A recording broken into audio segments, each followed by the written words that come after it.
Welcome back to Dooley's Dog Pod. I'm Donna Trailer. And I am No Bice. And this is a podcast where we talk about everything that happens on Dooley Field and Sabre Stadium with your Georgia Bulldogs. That's what it is, with your Georgia Bulldogs. Yes, the reason he's saying that is because he tried to do our intro a second ago and he couldn't remember the lines. It's like, come on now. How many times have we done this? Anyways, this week we are not talking about what's happening on Dooley Field and Sabre Stadium because we are going to be at Saban Field. Is that what you're calling it now? That's the name of it now.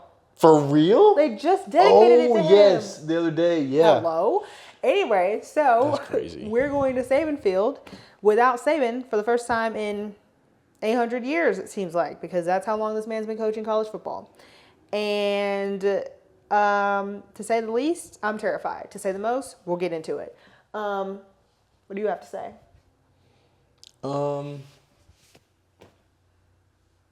I'm excited. It'll be a fun game. Yeah, I don't know. Bye week. Players coming back. I think we're chilling. Lord. In the sense that we're gonna get some guys back. I'm excited for that. Or hopefully we'll get some guys back. We hope. All knowing Kirby Smart hasn't pulled the curtain back on what's gonna happen yet. He never does this. Really. He's always hopeful. Oh yeah, they're real hopeful. They're looking good. But yeah, we're going up against the greatest smile in college football until he gets dethroned, Jalen Milroe. They have a 17-year-old wide receiver who's like insane. So that's gonna be interesting. I want to see if he like performs as well against a SEC opponent, since it is the first SEC game for Alabama. What else? They've been dogging teams, but the teams they've been dogging suck. No, they. You don't think so? I mean, like, I think that technically they dogged South Florida, but they almost got dogged by South Florida. Yeah, they brought it back, but it was looking Miserable interesting for a minute. second. Yeah. He said the greatest smile in college football, and he was talking about Jalen Milroe, by Not the way. Smile Munden. Yes.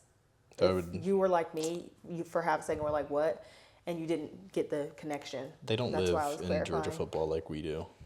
Anyways, Wisconsin, Western Kentucky, South Florida. And they beat Wisconsin at home, which is crazy that they went to Wisconsin. Yeah, and then South Florida, you mentioned South Florida was cooking them for a minute. Alabama went into the half down. They were down 14-6 or 6-14, however you look at it, and then came back. Bro, no, they were not. They were down, not down at half, down in the third quarter, and they were down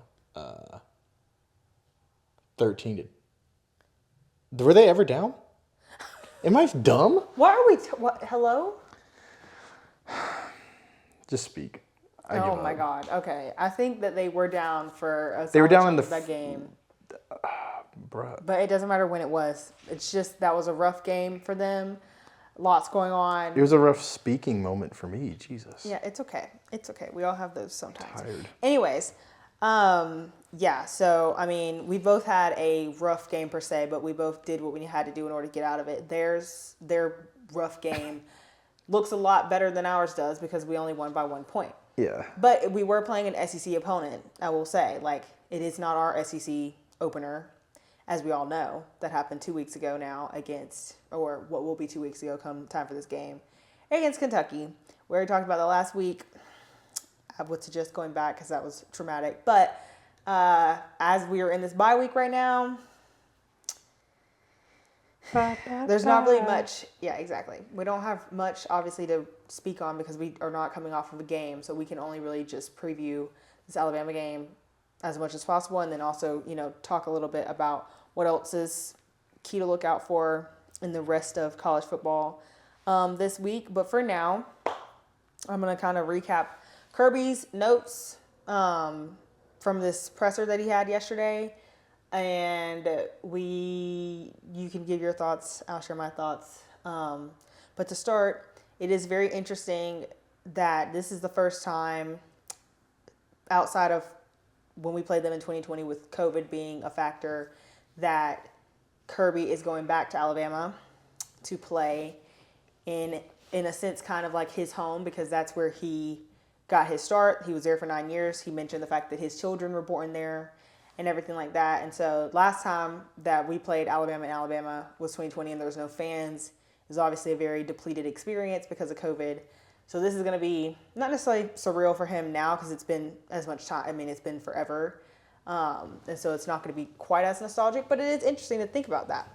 And especially with no Nick. So he's going back to a Nickless Alabama. And this time it's going to be, completely different boat. Yeah, I don't know. It'll be interesting. There's not been a game that we've played in Alabama in the sense of going to Tuscaloosa versus Auburn at the University of Alabama since I've been at UGA. So I've never been like super locked into keeping up with it as much as I am now. So I'm excited to see that. It'll be cool. I think, interestingly enough, going into this week, my takeaways are Georgia be starting slow sometimes. Alabama also kind of be starting slow sometimes, but then they ramp up and they go 1,000 miles an hour and they drop 48 points in one quarter. So, will Georgia throw screens and run the ball for the first 3 quarters? Or will we actually throw a ball further than 10 yards in the first half?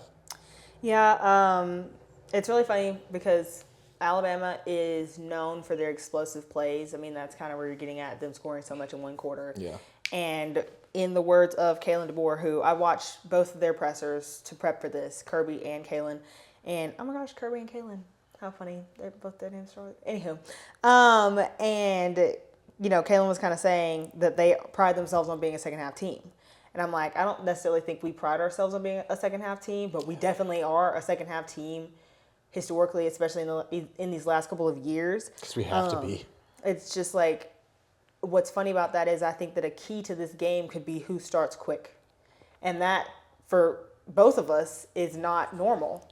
But it's like who can get out there and make something happen very early on. But it's also like, again, with the explosive plays and whatnot, we want to try to have some of those that go our way. And the best way to do that is to throw the ball more than 10 yards, like you just said. Especially when Jalen Milroe is just waiting to sling one down the field to Ryan Williams, the 17-year-old, who is, explosive. He's their version of Arian Smith. Like, he is a track athlete converted to football player who is just, has good hands and is always there for the big moments. And so, that said, I'm excited, but I'm also terrified. I would say I'm 70-30. 70% terrified, 30% excited, but still, I guess terrified in a good way. I don't really know how to explain that, but yeah. Yeah. Donnie did a score prediction before we started, so I'm looking at the line. And I'm trying to the math in my head, because Georgia's -2. Wait. Georgia, the line, that makes no sense. Okay, so the line is Georgia's favored by 2 points, right? The matchup predictor gives Georgia a 34.5% chance, according to ESPN Analytics. Make it make sense. So it's obviously a greater chance than 34 if that's the line. I'm really hoping Georgia can pull this one out. I think it's going to be up to really our defense stopping Jalen Milroe, which I'm not totally confident in because that man is fast. Yeah, our run defense has been not necessarily concerning when it comes to stopping running backs in particular, but stopping quarterbacks that have threatening our quarterback running defense. ability. Yeah. Or quarterback defense on the run. Yeah. I have confidence in our secondary to an extent, but I mean Brock Vandegrift alone, he was able to run on us a lot more than I was hoping he could. And to Noah's point earlier, we are hoping, Kirby has hinted at us getting some of our linemen back, our defensive linemen. We had 3 key defensive linemen starters out against Kentucky. I mean, we've had them out. One of them, or actually, 2 of them got hurt in the Clemson game, and we haven't had them since, and Jordan hasn't played this year. So that's Mykel Williams, Warren Brinson, and Jordan Hall. So Mykel, we are hopeful, is playing this week and will be ready enough to play on Saturday. What does that Warren mean? started practicing last week, so that, to me, is a good sign that he should be ready to go come Saturday. And then Jordan, like I said, hasn't played at all this year, but he's apparently been working super hard, trying to get back onto the practice field this week as well. And so supposedly, based off of just, Kirby's optimistic outlook, all three of them could potentially be back for this game. Now, none of them particularly will be 100%, obviously, because they're still going to be coming off injury regardless. And if not for just the endurance portion of it alone, like the conditioning side, like they're not going to be 100%. But regardless, it's still like a great sign that they should be back at all, because we need our line to be as strong as possible once again when it comes to trying to stop anything that Alabama brings at us, but especially Jalen Milroe. Yeah, I think Michael is just an insane athlete. And if he comes back, chef's kiss. I think there's a chance that we slow Milroe down, but I'm a little worried it's going to turn into a shootout of them trying to pass, not getting passes off, getting like a few explosive plays off, and then Jalen running in for touchdowns. So a little stressed, a little worried, but I am excited. It'll be fun. I was going through this. So Georgia is 9th in the SEC for rushing yards allowed per game. It's not good, considering the whole rushing aspect we were talking about. That was the locked-in moment I had on stats. So it's not totally great, but we are, I think, first in passing yards allowed, yards per game allowed. So that's good. And then points per game, we're third. So I do have to point out that overall in the SEC, though, we've probably already had the hardest schedule. Like in that we've already had an SEC opener, which several teams had the same weekend that we did, but already had an SEC opener, and we started with a decent team. Yeah, and so we're not, and also we came in a little banged up. So excuses after excuses. We have allowed a little bit, but we've played better teams. What's so crazy about all this is we keep talking about the threat that Jalen poses when it comes to his running ability. But as Kirby made sure to point out multiple times in his presser, this man has great accuracy when it comes to his arm that people don't necessarily give him credit for. So, I mean, like, obviously we've got him in the RPOs and stuff like that. But, like, according to Kirby, just his takeaway, Jalen has grown so much in just the time since the last time we played them in the SEC championship game to now, when it comes to his passing ability.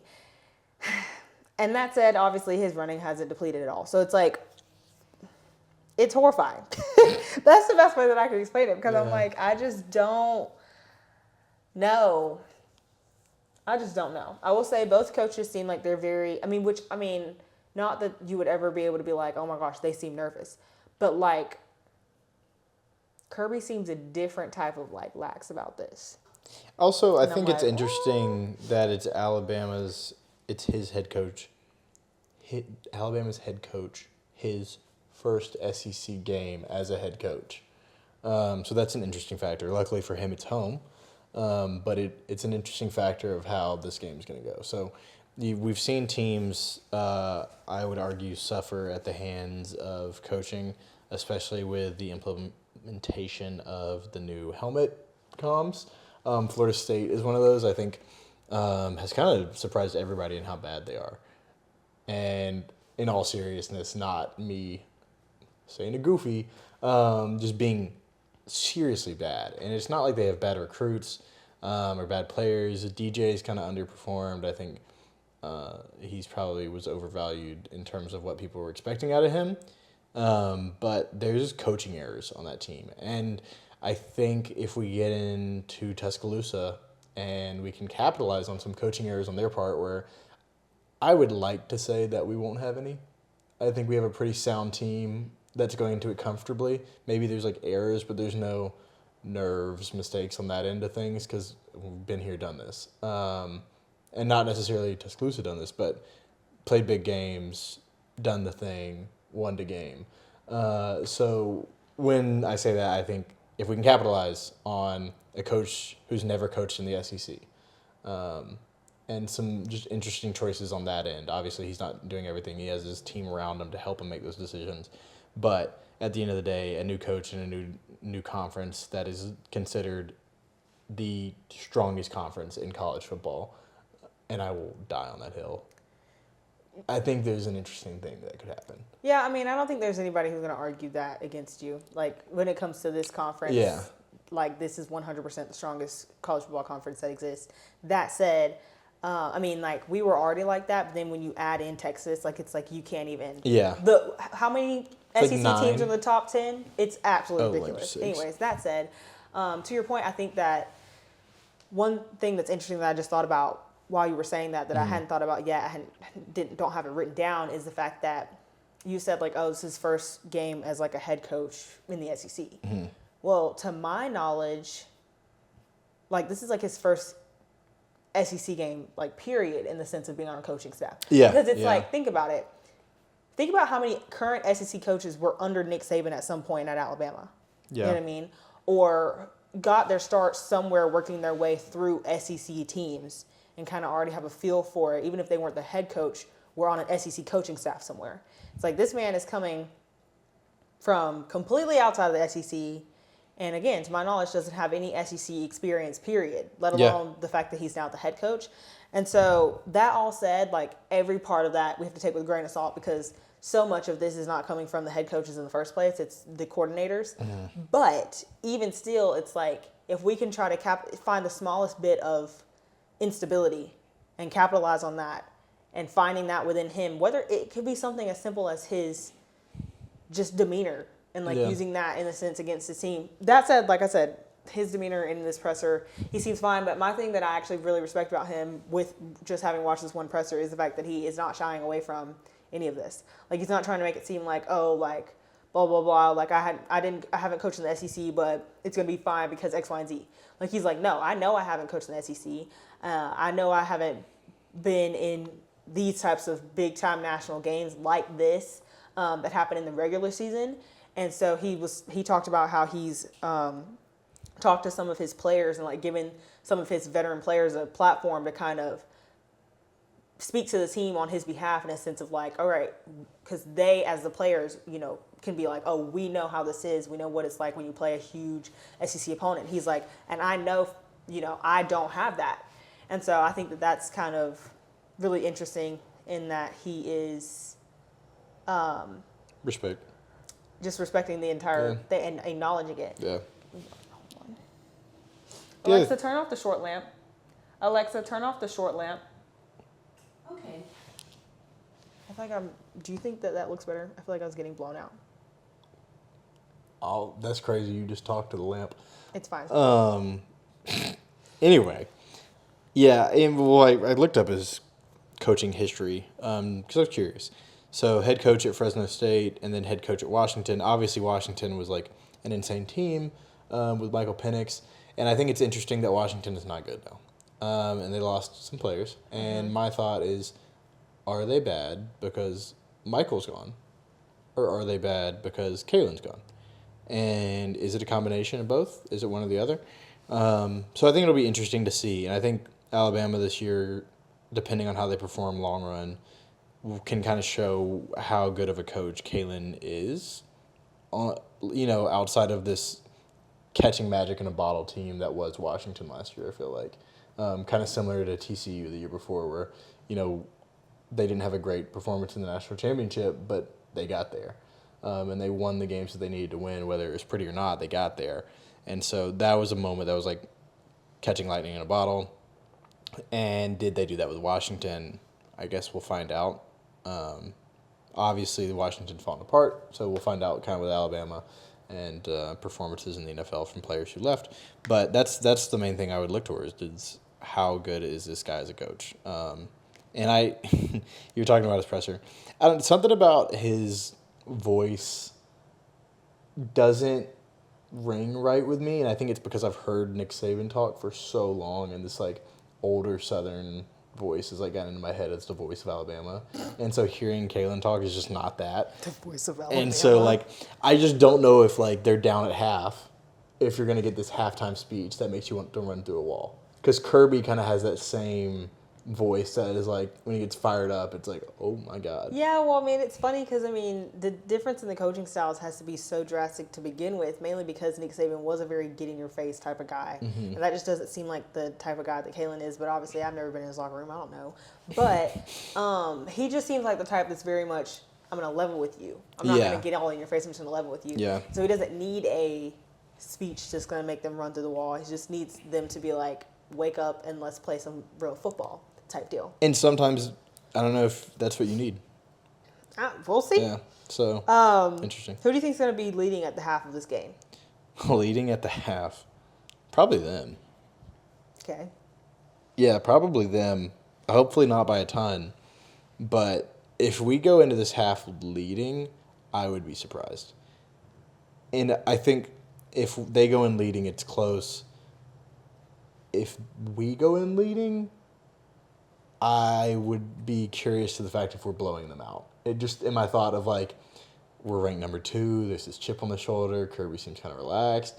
We kind of talked about the conspiracy theory of Kirby manipulating the minds of a bunch of elite level athletes to like convince them that they need to fight against the world. So yeah, I think if we go in leading, it's like TCU in the national championship all over again. I don't know. I think that we could use, if we go in at the half down, it'll be like that level of motivation, and you will get a run through a wall speech out of Kirby. That said, again, I think this game could come down to who shocks the world, and for the first time in the history of what feels like these two teams in the last couple of years actually has a fast start. And so if that's us and we go in leading, it's like, I would be almost scared that, now we're not going to be able to maintain that because we never do that. We never score. Well, first of all, in big games like this, especially last year, it felt like we never scored first. And so in the SEC championship game, that's what happened. We scored first. And everyone was like, oh my gosh, like, this never happens for us. It's the first time this year this has happened. And guess what? We end up losing the game. So I just don't know how it's going to play out. But I will say I'm really hoping that the whole idea of, like, Alabama being this team, like this hump that we just can't get over, I hope that went out the door with Nick Saban. I don't know if it did, but I'm hoping that it did. Well, also the other thing is I'm kind of interested to see, my big issue with the SEC championship game was just poor officiating no matter who it was called for. I think Alabama didn't get some calls they deserved. I think we didn't get some calls we deserved. I think we got calls we didn't deserve, and I think they got calls they didn't deserve. And I think it was a just bad reffing game on all ends. I'd be curious to see if the refs are just as bad this week, or if there's like that's actually a good call, or that call should be what it is. Yeah, and I would be interested to see if that's because if it is a good ref game, I think that's kind of like a let's run it back from SEC championship last year. See, I can't really factor the reffing at all in the SEC championship game last year because, to your point, it was even killed across the board. Yeah. So it's like, it's not like it was going in one way or the other, like in one team's favor or the other. So in that case, it just doesn't count anymore because it just cancels itself out. I will say, as a whole, I feel like games this year have already been reffed on a better standard. And then if, like, hoping that that's the case this weekend, it's still a matter of, like, just taking advantage of situations. For example, I just was talking to Chris about this the other day. I'm like, my thing is, as much as I have confidence in our secondary, it's like if we do start stopping the run and forcing Alabama to, like, pass a little bit more, then they do have running options, then maybe, just maybe, they start playing the ref game in the sense that they just start launching balls to wide receivers and then hoping that a PI is thrown. Yeah. Right? That said, it's like we can do the same thing. Like, but we won't. I just don't think that we're going to have – I really don't think reffing is going to factor. I don't know. There was just really big calls missed last year that, whether you believe in momentum or not, made some momentum shifts in that game. So we talked about how this could be a big challenge for Kalen with his coaching history and whatnot. But then Kirby, this to me is a really big opportunity for him in that this is his first time that he's not going to have to face Nick Saban against an Alabama team. And it's like as good as – it's like regardless of who the coach is, it's still Alabama. Like that's what I kind of want to get back to. But Sometimes I just don't feel that way. And I guess we'll see. I mean, they still have talented recruits. And I don't, but that's kind of and I think I'm not comparing these two teams. It's like comparing to apples to oranges. I think Florida State has good recruits. And that's still not working for them. And it's not, again, apples to oranges. I don't think you can just say these recruits are good. It's an 11 versus 11 man game. It's one of the best team sports in the world. If one person doesn't do their job, you can see why. But like my thing to that is the fact that sure you can say Florida State has good recruits, but like tested recruits. Yeah. Like that's what I'm talking about veterans. I'm not talking about like the new guys who are coming in. Like Florida State lost their vets. That's why a lot of what's happening to them is happening to them. I mean, the biggest returner that Alabama has is the one who we keep talking about how we're scared of him. Yeah. It's Jalen Milroe. Yeah. And then, yes, Brian Williams hasn't been tested in the sense of like he hasn't played in these big games and stuff before, but he has already been tested as far as like his ability as a new recruit. That's what I'm kind of hinting at. Regardless, Kirby Smart says that one of the biggest things that they worked on in this past bye-week time of preparation for Alabama, I mean, obviously they're still prepping for Alabama, is blocking and tackling. Because that's, in his mind, the key way to make sure that they get better as a team is to work on blocking and tackling. And I'm like, again, we have those 3 extra defensive linemen come back. That helps tremendously with the blocking aspect of things. And it frees up some guys like Braylon Wilson, like C.J. Allen, to be able to get more into the tackling aspect of the thing instead of having to try to like focus on like, I don't know. I feel like it frees guys up to have more of a hand in that aspect of the game instead of having to just focus on like running. I feel like a lot of in Kentucky, every time like Brock took off running, it was like one of those two who ended up tracking him down. Yeah. And it's like if he never can get away in the first place, if we have these other linemen, then that completely changes the game. That whole thing was just weird. Like, because even, like, just going back to last week, what we were talking about, it was like, watching him run, he looked like he ran for so much more than he did after I, like, looked at the stat sheet. Oh, yeah, going back and looking at, it was just, it didn't make sense. Anyways, both coaches talked about how big of a deal this game is going to be in the sense that it's one of those national attention, like, huge games. Both coaches said this is the type of game that players come to our team to play in.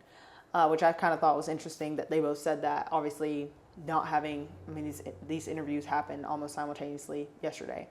And kind of, they were both saying the same thing. And I don't know, I think that as a whole, our team has more vets, like as far as like players that are returning, who have done this multiple times now. But you just never know. And so I'm hoping that maybe a little bit of that will get into the players' heads. I don't think it will at all because these are all phenomenal athletes who are used to this type of stage in general. So we'll see. But it will be great if it's one of those where it's like the moment just becomes too much for Alabama. Don't foresee it. But it would be cool. It would be so cool. Yeah, again, it's just like back into this magnitude of this game. And being... is not good for their engine. Whatever. Yeah, but the magnitude of this game and college game day being there, that's always like a fun event. Congrats to anyone who gets to be there for that. But, it's nothing new for Georgia in the sense of we've had college game days all the time. We've played in a bunch of them. We've played in these big magnitude games, being back-to-back national champions.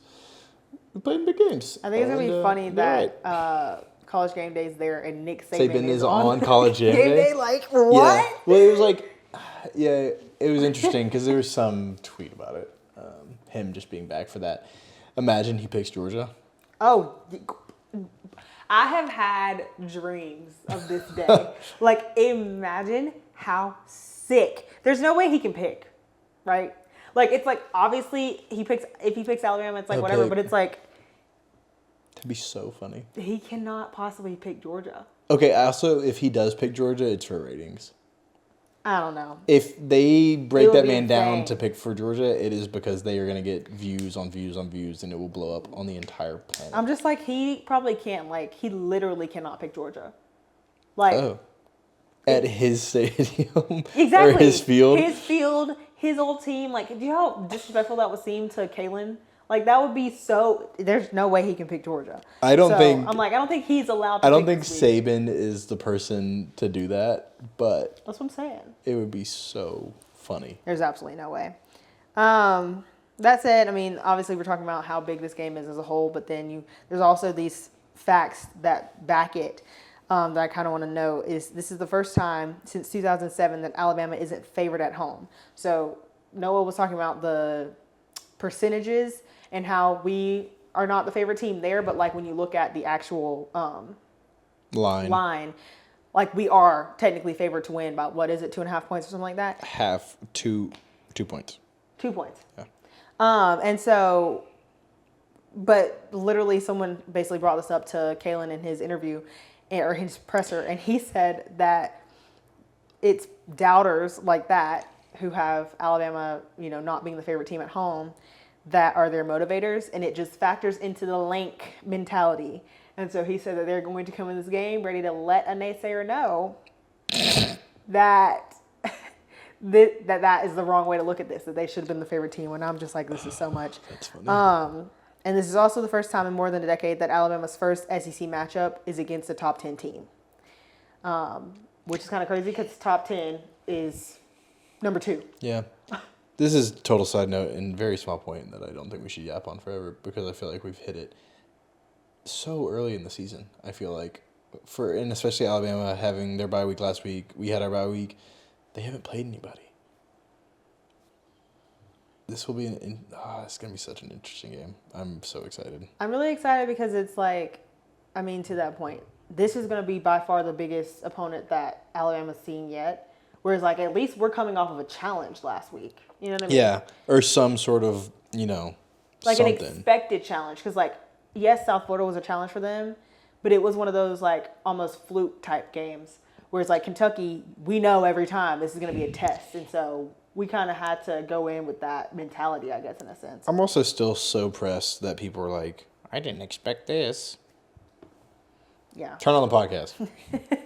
We Yeah. wrote the script. Always low scoring. Anyways, so let me make sure that that's all that I wanted to talk about. Oh, Bama has a couple players that are banged up too. A guy named Quay, someone named Malachi, Cole Adams, and Richard Young. Hurt. I didn't really pay attention to what positions these guys play. I think 2 of them are linemen. But other than that, I just know that those were names that were mentioned. That's on me for not having gone back and actually really looked into them. But it's just, we were trying to get started because it's already 7 o'clock at night. And now it's literally almost 8 o'clock at night. I need food. That said, explosive plays, we touched on this a little bit, but Kirby noted that Alabama's offense has always been heavy around explosive plays and not like 20 to 30 yard explosive plays, more like 50 to 70 yard explosive plays. And that's just terrifying because it just is. And what's funny about that is Kalen then noted that they want to try to balance out the time of possession in this game. And so how that is oftentimes a big factor is who has the ball the longest, but it's also the fact that, like, with them being such an explosive play heavy offense, it's like your offense gets on the field, you pass the ball twice and score a touchdown, then you put your defense out there for 30 minutes, and then offense gets on the field, score quick, and that ends up draining your defense. And so they were kind of both pointing out like the same thing but in a different aspect in a sense. So it's just going to be really interesting. Are you done? Yeah. I guess I just have score predictions left. So like you said, I came up with mine before we started this. And wait, one last thing that I have to point out. One of the last things that Kirby was asked in his presser is, what would winning this game mean to you? And I think it was kind of harping on the fact that, well, it would have been hilarious if he said that. But in the sense of like, oh, he's, going back to Alabama, playing them without Nick Saban. This is the last team that beat us, yada, yada, blah, blah, blah. Kirby's response was, it'll mean we got to get ready for Auburn. Because he's like, it's just a regular season game, and it's in the SEC, and the next game is against the SEC opponent as well, and so it means we have to just keep staying ready. And I'm just like, this is ridiculous. This man said, it'll mean we got to get ready for Auburn. And I'm just like, stop. Anywho, that is all that I have, I think. Yeah. So, what's your score prediction? Let's say their score first. Okay, hold on. I have to remember what it was. Okay. Ooh. Okay. Their score? Yep. 3, 2, 1, 24.